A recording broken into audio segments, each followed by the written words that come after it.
is like before topsoil. This is our coin test. As you can see, it's very powdery, very loose, and very dusky. Now we'll show you what it's like after topsoil.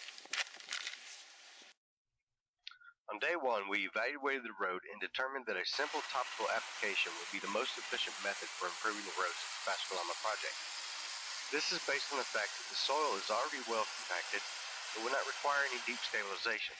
This process involves simply using a grader to scrape the surface of the road in order to remove any washboarding, tire ruts, loose rocks, or loose soil. This will also give us a smooth surface to work with and a very smooth road when the primary application is completed. On the first day, we applied the product at a 1 to 15 dilution rate.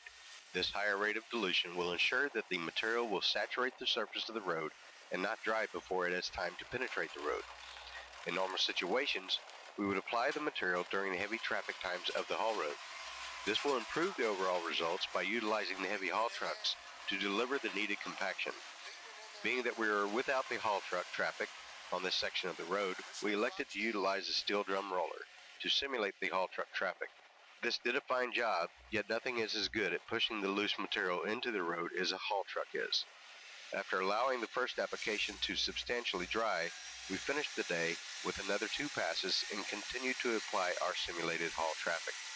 At the end of the first day, we had applied approximately 0.3 liters of material into each square meter. During this process, it was also determined that further dilution of the material would most likely be advantageous under the given conditions of low humidity, high winds, and clear skies. Day 2. Upon returning to the site on the second day, we found that the surface had already begun to harden very well, and that the majority of the rocks and loose material had also been pushed into the now solidified surface. The loose material that was left on the surface was simply due to the fact that the steel drum roller was unable to compact into some of the low spots on the road. These loose materials will be bound to the now solidified road during the subsequent passes on day 2. As the first day's application was directed at deep penetration for upper road stability, the second day is directed at sealing off the newly hardened surface. These passes go much faster and use much less material due to the fact that the road has become somewhat impermeable after day 1. As day 2 continues, the road becomes much less permeable and the surface of the road becomes extremely hard.